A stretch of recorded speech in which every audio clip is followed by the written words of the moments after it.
Welcome to the Movies to Watch Before You Die podcast, where podcast dreams go to die. Dylan has brought me here against my will and told me I'm not allowed to do the Jamaican accent. So today we're going to talk about Cool Runnings like the boring Jewish white people we are. And I'm your co-host, Dylan. I'm very upset. I've been thinking about that all day. I'm I'm saying I don't think it's a great idea. I have issued a challenge to Gab that she should not do a Jamaican accent during this episode. And she immediately started our first take doing a Jamaican accent. So this is our second take. I really thought that you were like egging me on. No! I read it, that text message, in the absolute opposite way that you meant it. I was like, oh yeah, no accents today. I was not giving you like a no balls challenge. Yeah, like, bet you won't come on and do the accent. I was like, bet you I've been practicing. Oh my God. Oh, all right. Be a John Candy. John Candy, dead now, Dylan. Thanks for the update, Gab. Yes, he is. Yeah, just so you know. All right, so listen, we're talking about the movie Cool Runnings. The Olympics are out in full force. I'm going to tell you, Dylan, I may have mentioned this on the podcast already, so forgive me if I have, but Corey and I train at a gym in New York City, one of the most like elite gyms in the city. And You sound like a Pokemon trainer. I know it's funny because when I say train, I think most people assume that I mean I train other people, but we actually do our workouts at this gym. And another one of the guys there, his name is Paul. Paul is actually a United States Olympic bobsledder. And every time he wears something USA bobsled or he talks about bobsledding, I'm like, yeah, like Cool Runnings. And he's always kind of like, huh, yeah. And Corey had never seen that movie. And I was like, it's a fucking great movie. We got to watch it. But the other day, I'm sitting around and, you know, people are sharing videos of the Olympics or whatnot. And I'm thinking to myself, oh my God, Paul is a fucking liar. He is always talking about the fucking Olympics and the Olympic bobsled and Olympics and going to the Olympic trials and the fucking Olympic training land and blah, blah, blah. And I'm like, meanwhile, the Olympics are going on and his ass is still here. What does he think? We're all stupid? You can't tell that lie when the Olympics are happening. And then I was like, oh, no, that's the Winter Olympics, huh? Yeah. They do not bobsled normally during the summer. Yeah. And actually today I went up to Paul and I told him this story and he did not find it amusing. Like he didn't even laugh a little bit. He takes his bobsled serious. He does. He really does. Okay. So Cool Runnings, Jamaican bobsled movie. So good. Dylan, you had seen this movie before, yes? I had seen it once before.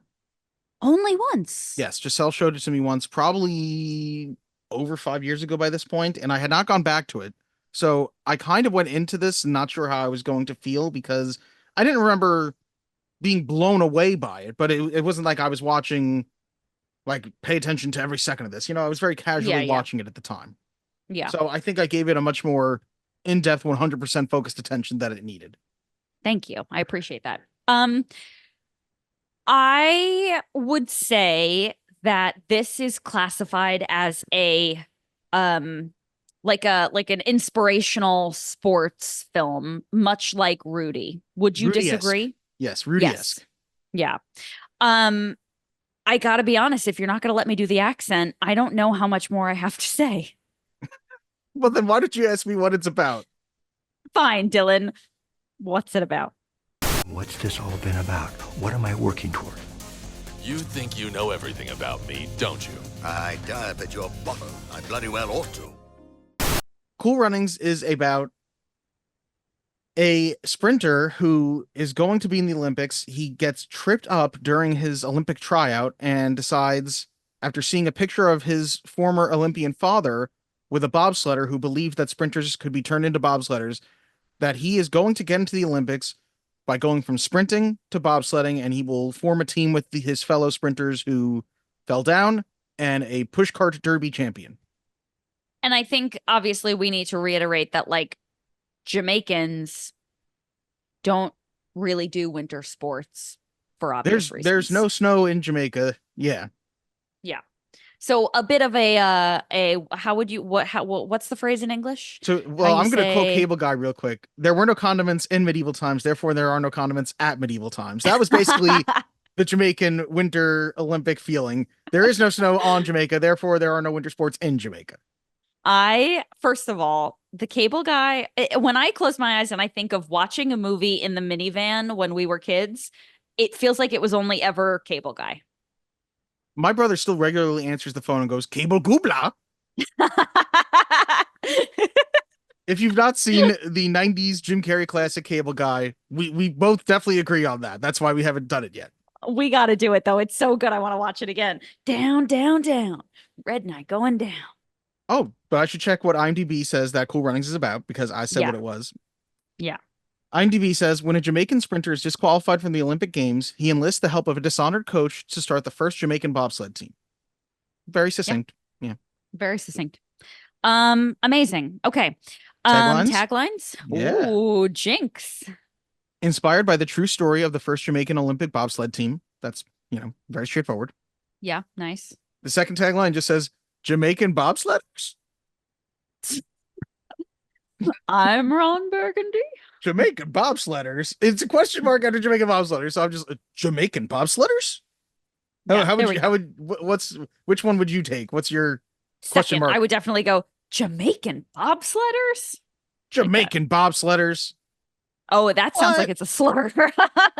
Oh, okay. Well, I'm not going to go with that one again then. No accents and no bobsledding as a slur. No.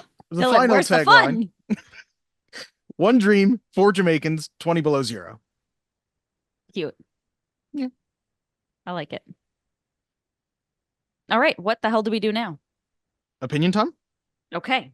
In this critic's opinion, That's just like your opinion, man. Well, I have a right to my opinion, and my opinion is you have no right to your opinion. I guess I'll start since this was my pick. I had not seen this movie in a really long time. This was one of those movies very similar to God, what was the movie that we did where I said we watched? Oh, Rudy, where we watched it like in school a lot. We watched Cool Runnings in school a lot. It was like a very easy, like the kids love it, put it on, it's inspirational, like you can pay attention, you don't have to kind of thing. And so this was really the first time that I rewatched it as an adult. And like I said, Corey had never seen it, which was shocking to me. So we watched it and I just thought that it was so silly. I thought the jokes were really well done and very like easy to stomach. They were cheesy, but not too cheesy. I thought it was inspirational, but not too inspirational. And I'm going to be honest with you, Dylan, I think it had everything that Rudy was missing. So if Rudy had a bobsled, would that put it over the top for you? No, because these guys they weren't using the sympathy vote. They weren't like, but please, they actually fucking worked for it. And they didn't win. Spoiler alert, but they gave it their best shot and everything they got, they earned, and they fucking scraped shit together to make it happen. They made it to the Olympics and it was a much more dignified, I feel like if you just change Olympics to the final game of the season, you just described Rudy, but that's fine. no, We don't have to go. We don't have to go backwards, only forwards, and always upset me. twirling. Don't upset me. It was so good. Also, there is a training montage, and Corey pointed out, I said that Rudy did not do a good example of him showing that he was doing everything he could outside of just playing football to get better. And these guys are doing pull-ups and they're doing the leg press and they're working on their like they are going above and beyond. And I respect it. You already said no to Rudy. We shan't be using this to relitigate Rudy because, quite frankly, we're not relitigating. Rudy has more montages than this movie does, and I can guarantee you that. I know, and every montage was a waste of my time. You're wasting my time. Back to Cool Runnings. I would say when I remembered the movie, I remembered it being like funny and silly. I did not remember the amount of inspiration that is in it, and I think it was nice to see. I also feel like when you think of a movie having John Candy in it, you expect him to be the funny guy, and he's really not like, not that he's actively working against the funny in any way in this movie, but that's not what his character is. He's there sort of as the straight man. He died very soon after this, right? Is this the last movie he did? This is the last movie that was released while he was still alive. There are 2 movies that came out posthumously, I believe. It's so sad because, it's interesting, right? Like he does not look good in this movie. I guess I don't think he looks that different than he usually looked, but I love John Candy. I don't think there's anything I ever saw him in that I didn't like John Candy. Same. I just felt like it looked I feel like once upon a time he was like the jolly fat guy, and this was like, oh, he's taken it too far. And I'm not suggesting that he weighs too much. I just think his health, he didn't look like young and healthy, and he was young. You know what I mean? Like he looked so much older, and it was just shocking to see because I when I found out that he died shortly after this, I was like, ugh, Yeah, he was well, only 43. yeah. That's really Like, sad. oh God, it's so tragic. Because he was such a delight. So anyway, take very good care of yourself. You know what was an insult that I liked in the movie? But I believe they're talking about Sanka when they say he's a lazy, crazy, sorry, no good bugaboo. Bugaboo yeah, feels like a very harmless insult that I'm like, what? It's like calling somebody a nincompoop. yeah. Yeah. There's a Destiny's Child song, I think, called Bugaboo. It also sounds like it's a music festival, but I think that's probably just because of Bonnaroo. Yeah. I could see that. Yeah, I would be like, oh, did you hear that, Dead Mouse is going to be at Bugaboo? There's another joke in there that was really good that I really appreciated. John Candy says something really snarky at some point. I don't remember what it was, but it was good. Well, he brings a lot of snark. He is mostly snark in this movie. He is the snark. Because Yeah, I feel like the absolutely. comedy guy in this movie is Sanka. Yeah. And he's great, but it's not John Candy most of the time because he's always there as one of the four bobsledders and as Doris's best friend. Yeah. Um, did you feel like the one, I don't remember his name, I think it was Hugh Brenner, who was really angry all the time? Mhm. Did you feel like he looked strikingly like Kanye West? No, I didn't. He came up on the screen. I was like, I didn't realize Kanye West was in this movie, but like Kanye now, not like obviously Kanye would have been a kid when this came out, but like there's such a specific Kanye. There's one picture here, and it's when he first goes to the meeting about The Jamaica having a team. bobsled team that I'm like, okay, I can see it a little bit here, but generally I do not see it. I think that's also because I was watching like interviews with the people and I know what he looks like now, and I'm like, no. Yeah. Uh, I just feel like there's a I like I don't feel like I remembered all of the characters that well from the first time I saw it, but he's really good. Yul yeah. Brynner. I also feel like his name is a very dated joke because Yul Brynner, I feel like, was a movie star in like the 50s. Oh, really? Yes, he's like a very white movie star who I think was in like The Magnificent Seven, maybe The King and I. Hmm. Yeah, I mean, he died before this movie even came out. He died in 1985, Yul Brynner. So it's not Yeah. like I don't think it was a topical reference then. Yeah. Do you see the picture that I just sent you in the chat? Yes, and I'm telling you, like, if you type in Cool Runnings Yul Brynner, the second picture that comes up of him wearing like the denim vest, I'm like, okay, kind of similar. I see it. But for the most part, when I was watching the movie, I would not actively have thought that at all. Yeah, I'm seeing it. I'm seeing it. Um, that's fair. I see now where it could be like loosely. I was really devoted to that when we were watching it, but that's fine. Okay, you got it. You got me. You got me good. Okay. You know who, upon second time watching it, is my favorite character of the movie? Tell me. Junior. Oh yeah. Junior is the most inspirational one in the movie too. Like Doris is the one who I feel like is supposed to be inspiring because he's the one who wanted to be the Olympian. His dad was the Olympian, yada yada yada. Hmm. Junior, they do such a good job building up that he wants this for himself and it is not approved of by his family. And he doesn't have to be doing this. He could be well taken care of if he wanted to be. And he just wants to do it so badly. And obviously we're going to spoil the movie, but you have, I think, two scenes where his father is telling him to give up on this dream of his, that he shouldn't be doing this, that he got him a job. Why is he trying to be an Olympian? Stop it, stop it, stop it.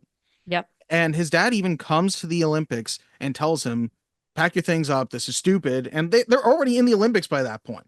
And he's still telling him, like, why are you doing this? And I will tell you, at the very end of this movie, after They have proven themselves as bobsledders. Their times have been really good. On their final attempt where they're trying to like medal, they crash, obviously. That's what happened in the real version of this. That's what happens in this. And when they're walking their bobsled past the finish line, and you see Junior's dad, and he opens up his shirt and has a Jamaican bobsledding shirt underneath, I was like, damn it, what? I Like, know. I know. I was messed up by it a little bit. And you know what? It worked well. It worked well. Yeah. Yeah. Yeah. I love that scene where John Candy basically is like begging for a sled, and he's like, I'll do anything, like, remember when I helped you with X, Y, and Z, like, you gotta help me out, please give me. There was a moment where he says to some guy in passing, you know, that restaurant at the top with all the windows, meet me there in an hour. And we were like, damn, life before cell phones was hard. Like, meet me there in an Yeah, hour, right? hopefully you show up. But the guy comes, and John Candy is like, listen, I need a sled. What can you do? How do you get me a sled? And they give him like a practice sled, and it's garbage and it's fallen apart. And John Candy reveals it to the team, and everybody is like deeply disappointed because all the other teams have these gorgeous sleds that are painted with their nation's colors, and it has a phrase on it, and they're beautiful and they match their uniforms. And everyone is very disappointed in this sled except for, oh God, what's his name? Derice, who goes, it's beautiful. And it was just like, Not even oh, it. He treats it like it's his first car because she's beautiful.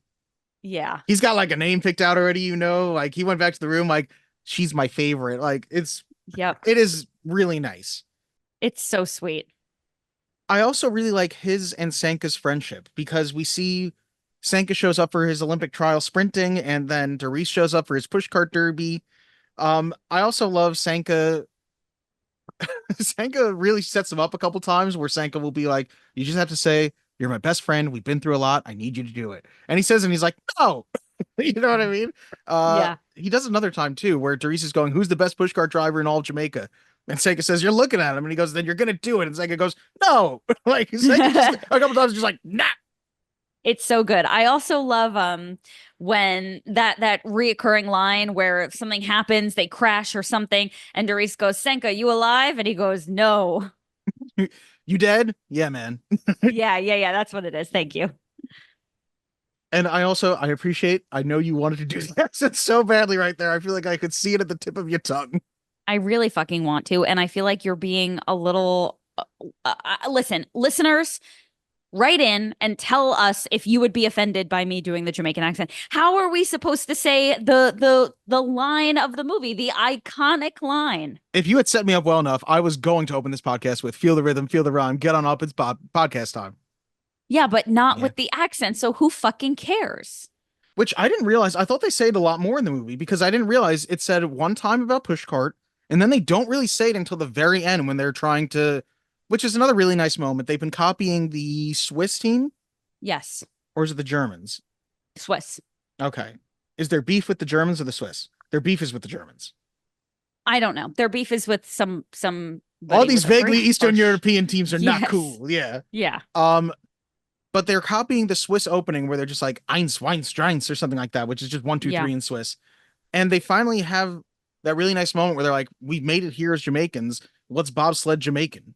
You know what I mean? And once they pull out that line, you're feeling Jamaican pride, even though we were white as fuck. Like, I'm like, go Jamaica. Like, when the Winter Olympics come back, I will root for Jamaica if they are there in the bobsledding. You know what I mean? I think they only did it that one time. I don't think they do it they had anymore. a women's bobsledding team in 2018, I want to say. Oh, fuck. So Jamaica's still out here. They're coming. That's good. Okay, good. I'm happy.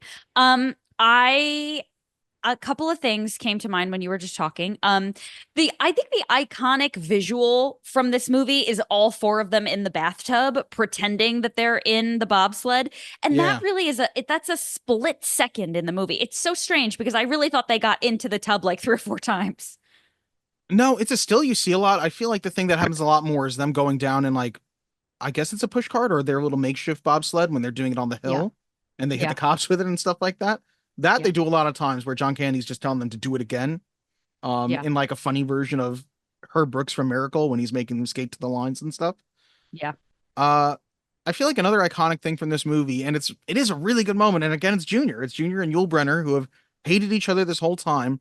But after Yul Brynner sees the East Germans put him down and he does nothing to stand up for himself, it's him having him give himself the speech in the mirror where he says, I see pride, I see power, I see a badass mother who's not going to take nothing from nobody. And Yeah. that's when they start. It's another nice team moment when they start the full fight with, I think it's the Germans, and Senka's in the middle of line dancing and he sees it going on and he's like, oh, gotta fight. Like he just Yeah. leaves the line dance. Yeah. I don't know. It's nice.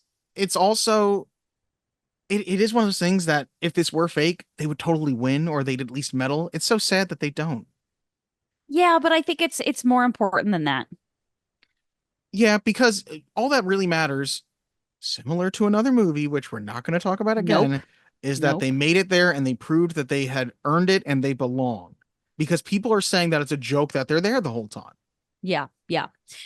Yeah, and we see them put in the effort to gain that respect. It's not just given to them because they refuse to go home. Now, here's a very interesting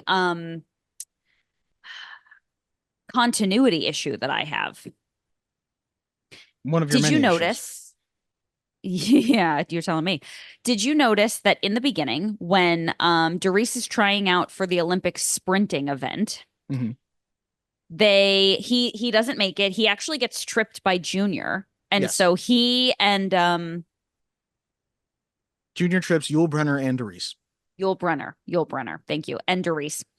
And so they're all disqualified. So immediately Doris starts planning the bobsled thing. He goes to the Olympic office and he's like, that's it. Who's this guy? What does he do? Oh, he's a bobsledder. Okay, I'm gonna go. And I feel like it very quickly went from summer to winter. You know what I mean? Like, Here's what I feel like was happening.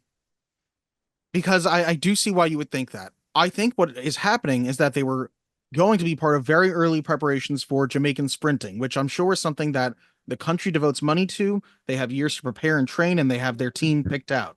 Whereas I think that the Winter Olympics were coming much sooner. Like, I think they were doing trials for Summer Olympics like 2.5 years from then. And then instead they Oh. would just pivot and they were like, 6 months from now, we're going to be the Jamaican bobsled team. We have to be ready. And that's why they were just like, well, you get the money together because we're not sponsoring this. You know what I mean? As a country. yeah, yeah, yeah. Because Okay, they don't that want to makes be sense. a joke. Yeah. Okay. Paul, the bobsledder, American, was saying that the training took place over 18 months. And I was like, I don't feel that it did. What, real training, you mean? No. The training in the movie, that it was just like supposed to be 18 months. And I was like, it feels way more rushed. Also feels interesting more that rushed John than- Candy just walked in and was like, hi, I'd like to register a bobsled team. Like, can we just do that? That feels like a remnant of like, how do you get a job? Walk in there with a good piece of paper. That's your resume. And they don't know how to check it. You just give it to them and tell them, I want a job. Yeah. No, I don't think that happens now. Okay. Did I tell you that there's this meme going around that says you can just say you're an Olympic hopeful. You don't have to like fill out paperwork. I was listening to the Gone Fishing podcast, Key Machines podcast, and they were talking about this woman who like faked her way to the Olympics. And I say it, they talk about scams, but it's really not a scam. What she did was she was competing in some random skiing event, and she had found out that all you needed was a certain qualification of like, you just need to have above a 30 as your average for your points. And most people try to do a trick, and a lot of the time they fall down. All she did was go in there, like ski to the top of the ramp, ski to the bottom of the ramp, ski to the top of the ramp, because it was like quarter pipe skiing or something like that. Mm-hmm. Half pipe skiing, I should say. Like skateboarding, except she was doing it in the Winter Olympics. Yeah. And because she just didn't do a trick and didn't fall down, she technically would get enough points for just staying up that she qualified for the Olympics. She did that in the Olympics, came in last place, but forever was like, I'm an Olympian. That is fucking awesome. Now, I respect it. would you do that to be like, I'm an Olympian, or would you feel like that's a loser thing to do? I don't think it is. She scammed the system. She is an Olympian. Like, it's not a scam though. She did something. She saw the flaw in their thinking and went, I will exploit this. I'm going to capitalize. Yeah. That's dope. What do you get for being an Olympian besides like the swag? Now, I think it's mostly just pride and some swag, because unless you medal, I don't think, even if you medal, I don't think Like if you're a bronze medaler, obviously you won the bronze medal forever, but it's not like you're getting endorsements off of that and you're living like Michael Yeah. Phelps. You know what I mean? And they don't give you money, right? No, I don't think so. Although I think I saw today that somebody from the Philippines had won a gold medal for like the first time, and he was getting like these restaurants say he can eat for free for life and things like that. You know what I mean? And it's like, I guess That's his cute. country pride, I think, goes a little bit of a way, but no, you're not like an instant millionaire from winning. Yeah. Yeah. I did like in Cool Runnings where he was like, you're gonna be on the Wheaties box. And he was like, by myself, right? And Doris was like, no. Which apparently the Wheaties box, I feel like I've always associated that with having athletes on it. I think at the time that wasn't a thing or something. Really? Yeah. I don't know. Maybe I wrote it down in the facts. Okay. You know what's really nice? By the end of the movie, and it doesn't do it at first because they are a joke, but by the end of the movie, it keeps flashing back to Doris's girlfriend and the bar at home and Mhm. seeing everybody start rooting for the team. I think it's so sweet. Yeah. You know what I didn't care for when they're trying to raise money for the team and they're doing all this crazy shit to try to raise money. And at one point they do a kissing booth and Doris goes hard kissing some other woman. And then next in line is his wife. And she's like looking at him like, hello. But I was like, they made it a point to be like, he's really wholesome. He's married. They at one point she's like, you have to grade papers. And he was like, I have to go for a run. And it was like, oh, he's a teacher and a married man and he loves his wife and he's devoted to her. And that's so sweet. And then he was like making out with some broad for some cash. Yeah, it's played as like a really funny moment, and then it's like that's a little uncool, Doris. You know what I mean? Yeah. I didn't care for that. Yeah, the movie just slides past it real quick in service of a quick joke, and I'm like, you didn't need that one. You had It plenty of would have good been ones. funnier if it were like a little peck, but they were like sucking face. Making out, yeah. Yeah. Yeah. Yeah. I wasn't into it. Although that's really just to set up Sanka then having the old woman come next, and he's got to kiss the old lady, which we never Yeah, like yeah, see yeah. him do or anything like that. Right. What else you got? I think I have here, it's a quote for when they are trying to figure out that the right foot for them is not the Swiss foot, and I think it's Sanka says, it's the Olympics. It's not a stupid pushcart derby. Well, let me tell you something, Rasta. I didn't come up here to forget who I am or where I come from. I came up here to be the best I can be. So did I. And the best I can be is Jamaican. And I'm like, it's such a representational movie as much as it is inspirational because it's really about the fact that them belonging. You know what I mean? It's more inspirational if it's about them winning, but it's about representation that they put in the work, that they've earned their place. Oh, I wish you hadn't brought up Rudy at all because I just keep thinking of Rudy now. Rudy sucks. Next. Whew, I disagree, but okay. Oh, another line that I really like. I found myself really liking the sincerity. You know what I mean? John Candy is so Yeah. sincere in the movie, and he has a line where he says, "A gold medal is a wonderful thing." When he's talking to Doris, but if you're not enough without it, you'll never be enough with it. And I'm like, oh. That got me so good, Dylan. I was like, oh. How will I know if I'm enough? When you cross that finish line, you'll know. Oh man. And boy, was he right, because when they crossed that finish line carrying their bobsled after they crashed and the medical team came out and they were like, no, no, no, we're walking across that finish line. You were like, they are all enough. They are all so proud. Junior's dad was proud. John Candy was proud. Even the Swiss were clapping it up for them. I too see pride and I too see power. Yeah, I was yeah. like, It was so sweet. yeah, and they showed the East Germans are the first ones to clap. Yeah. Yep. I didn't care for the slow clap. It felt like they were trying to say, okay, everybody's starting to clap now. Like, like a traditional slow clap where somebody starts it, but it was almost like a rhythmic, like clap, clap, clap, clap, clap, like for way too long. It was like, start picking up the pace here, people. Yeah, I guess I didn't really think about it that much because I was busy noticing. I felt like I kept noticing who they were showing. You know what I mean? Because they had built up enough of these side characters that it was nice to see, especially the Yeah. East German guy who I don't appreciate that he never takes the time to learn any of their names. But the fact that he No. says, we'll see you in 4 years, Jamaica, I was like, yeah, you will, motherfucker. Yeah. And the very end of the movie is nice because Doris, he's inspired by seeing his dad on the wall as an Olympian and seeing his dad on the wall with Irv Blitzer, who is John Candy's character, talking about bobsledding. And I think it's really nice that the guy who is, I think Like he the works for the Olympic country. committee. Yeah, he Yeah. works for, Jamaica's Olympic Committee, is telling him the whole time that like you're gonna embarrass us. He puts their picture up on the wall at the end.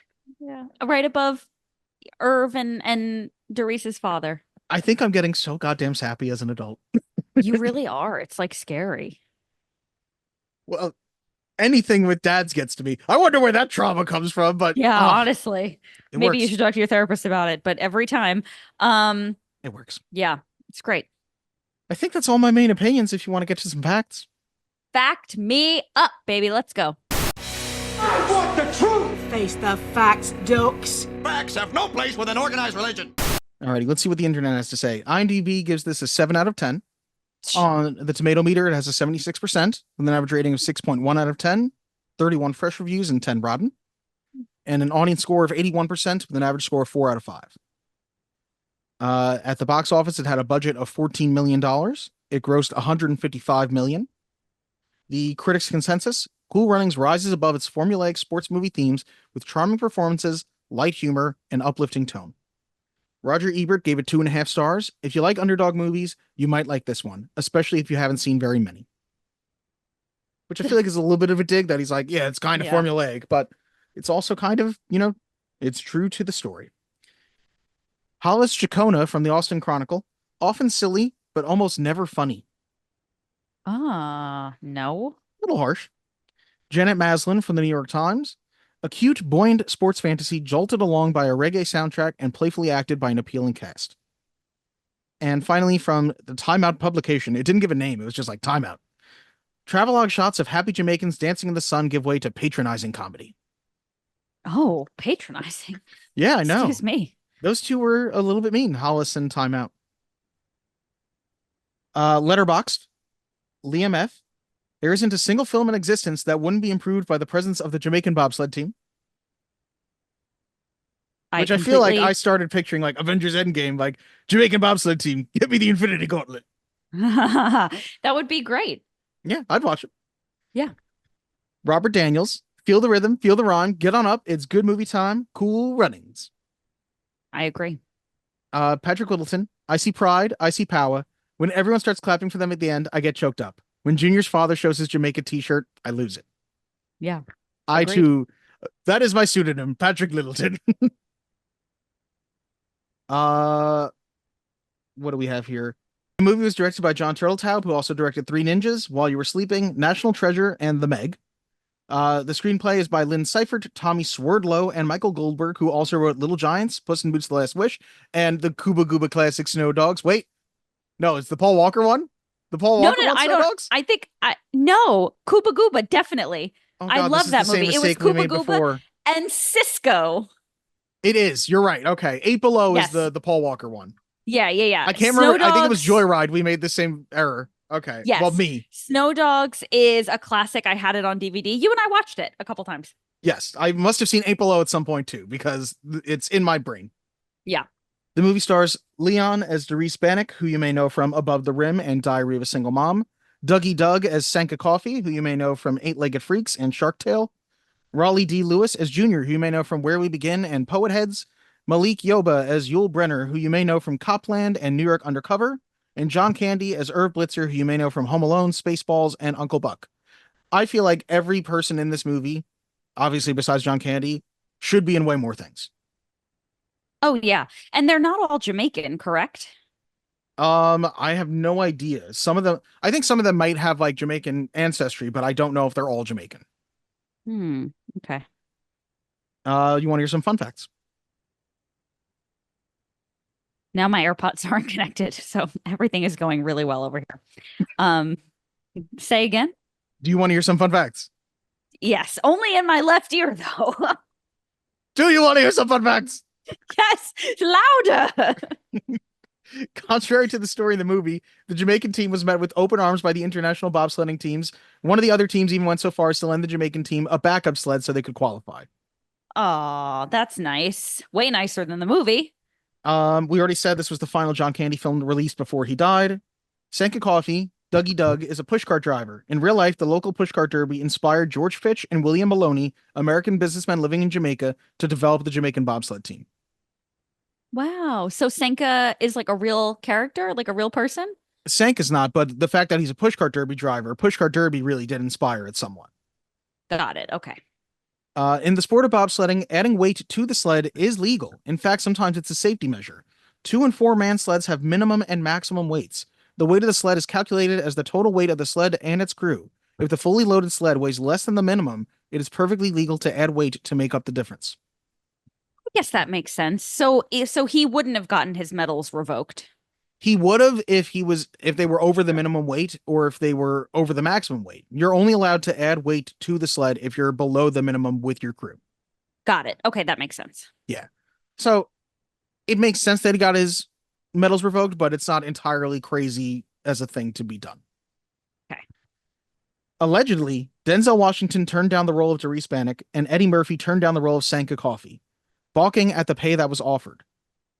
Disney envisioned the original cast with Denzel Washington, Eddie Murphy, Wesley Snipes as Yule, and Marlon Wayans as Junior.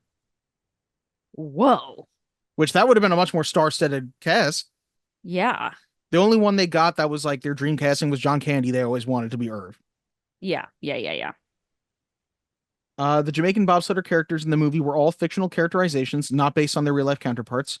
John Candy's Irv Blitzer, also fictional. So that's not that fun a fact. I shouldn't have written that down. The characters in the movie aren't real. Luke Skywalker was fake. Question. What is that from? What do you mean? Well, Luke Skywalker was fake. Is that from something? No, it's my sudden realization that movie characters aren't real. Oh, that's upsetting. The actors. Yes. Not all of them were Jamaican. Isn't that right, Dylan? You just asked me this. Are you serious? I did? I feel like I'm on crazy pills here, Gab. You just said, are the actors all Jamaican? And I went, I think some of them have Jamaican ancestry, but I don't think they all are. Did I really ask you that already? Yes. None of their accents are real, if that's what you're asking me. That is what I'm asking. Yes. Yes. Because you won't let me do the accent. In Italy, the movie was titled 4 Below Zero. In France, it's known as Roster Rocket. And in Norway, it's known as Cold Buttocks. Roster Rocket was the original title of the movie. That's why his pushcart is named the Roster Rocket. Yes. That I know. 42 minutes into the movie, the sound of a TIE fighter can be heard as the Swiss sled goes down the track.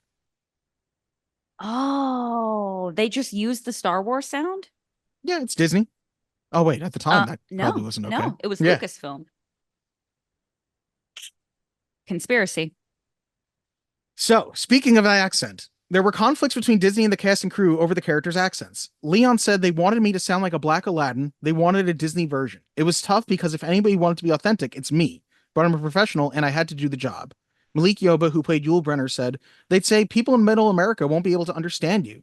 At that time, people had less access to cultural differences and didn't know how Jamaican really sounded. Disney's then chairman, Jeffrey Katzenberg, called director John Turteltaub at 1 a.m. saying, if you can't get these accents to where I can understand them clearly, I'll find a director who can.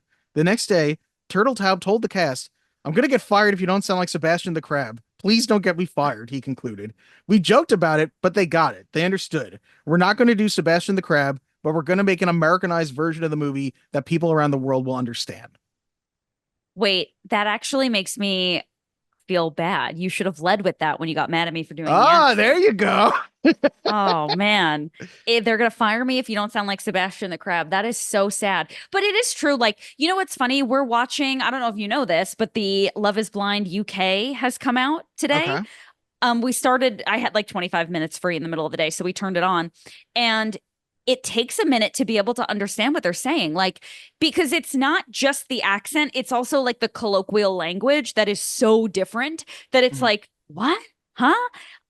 Because it's not an Americanized British thing where they're just talking in funny accents. It's like the words that they say are so different. So I can't even imagine what like the Jamaican situation is like, because I've heard Jamaicans in New York talk and it's like, I don't even know if they're speaking English. It also sometimes doesn't sound like your stereotyped Jamaican accent. So they could have been doing what Jamaican sounds like without doing the classic Jamaican accent that we're stereotyped thinking of.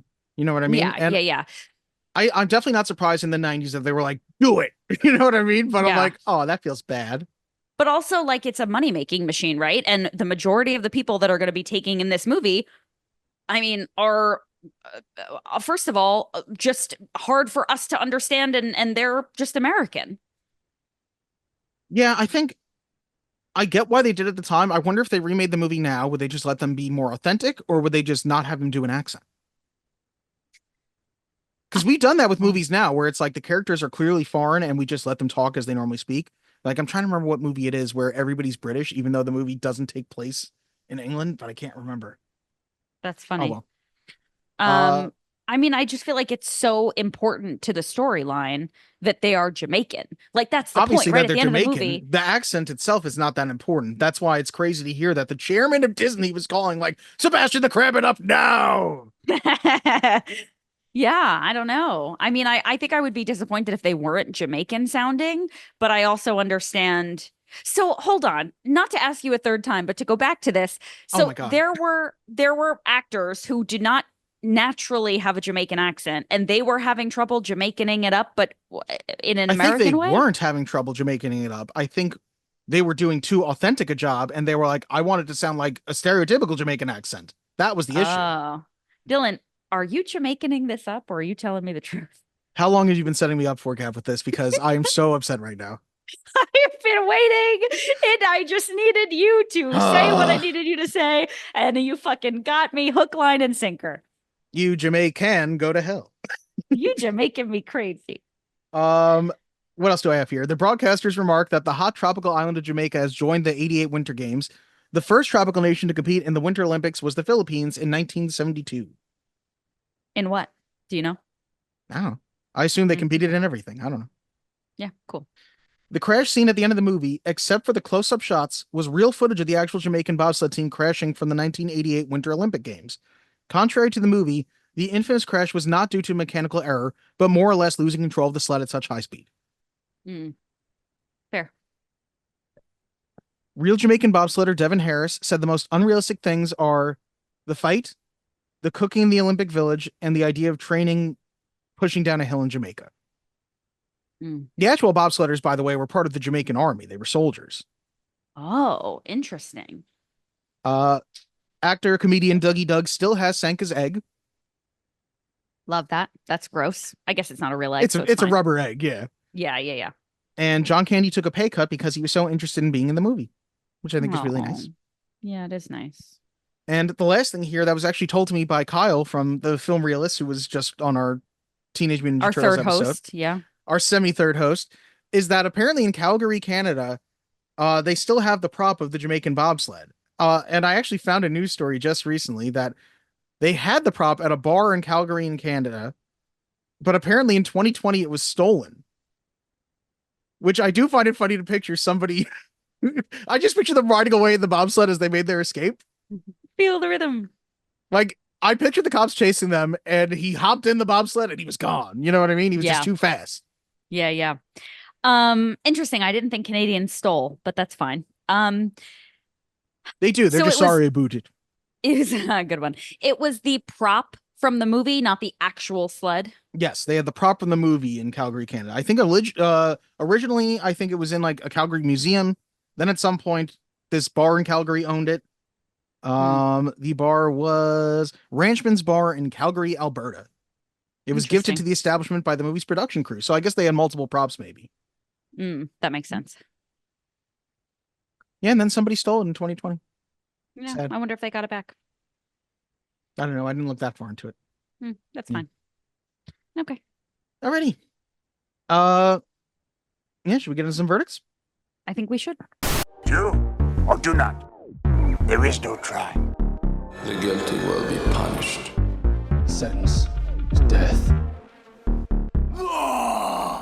Gab, it is your film. You shall go first. Well, I want to start by saying that this movie is an easy watch. It's quick. It's funny. It is delightful. It's fun for the whole family. It really sucks you in. There's a lot of easy laughs. It is inspirational. It is not super heavy-handed. It's a delight from start to finish. I love it. I remembered all the greatness. I found even more greatness as an adult. It's a great Olympic movie. It's a great sports inspiration movie. And I think it's a 10 out of 10. So for me, it is a movie to watch before you die. I think if I was grading it just as a comedy, I wouldn't call it like a 10 out of 10. It wouldn't get across the finish line for me. It would have to be carried. But because of the inspirational sports movie qualities to it, because of the stuff with Junior that really works, because of the speech from Yul Brenner, because of the sincerity of John Candy, I will say I felt the rhythm, I felt the rhyme, and you know what? It is movie to watch before you die time. And I will say it's a yes from me. Yes. It's so good. It's so good. I can't fucking believe you won't let me do the accent, but it's great. I will watch it every Olympic season from now on. Yes, good. It is so good. Wow. I knew you were going to say that because after I watched it, I was like, he's going to be a fucking sucker for this movie. It's The so people good. say we can't believe Jamaica, they have a bobsled team. We can't even sing it? You can sing it. No, not without the accent. You can sing it. Podcast just ends. All right. Amazing. I love it. I'm glad you love it. I'm glad that I brought this into your life. I feel like it's far more rare that I introduce to you a movie that you're going to watch again because you often influence me with good movies and my movies tend to not be as well loved. So I'm glad that you said you're going to watch it again because that makes me feel like I've improved your life. Yeah, I really liked it. Yeah. So now it's really good. Now I think we say the end things that we say. Okay. If you would like to send us an email, a message, tell us how you feel. Tell us how you feel about doing accents. You can email us at movies2watchbeforeyoudie@gmail.com. You can send a voice note at anchor.fm/movies2watch. You can click the link tree below to find all of our little links, including our friends at the Podcast Hall of Pods. The Hall of Pods Network. Podcasting Network. Close. Thank you. You can find a link to my Venmo. You can find a link to other things that are of interest to you. And more importantly, you can tune back in next week when we talk about another movie. Dylan, you are choosing the next movie. Do you know what it is yet? I don't. I will leave that mystery and that suspense for you and the listener. Amazing. Well, guys, thank you for listening. I won't do it. You can say feel the rhythm, feel the rhyme. You've just listened to some goddamn podcast time. No, that's fine. Just end it now. All right. Goodbye then. It's the Olympics here. There's no stupid pushcart derby. Let me tell you something, Rasta. I didn't come up here to forget who I am and where I come from. And neither did I. I'm just trying to be the best I can be. So am I. And the best I can be is Jamaican.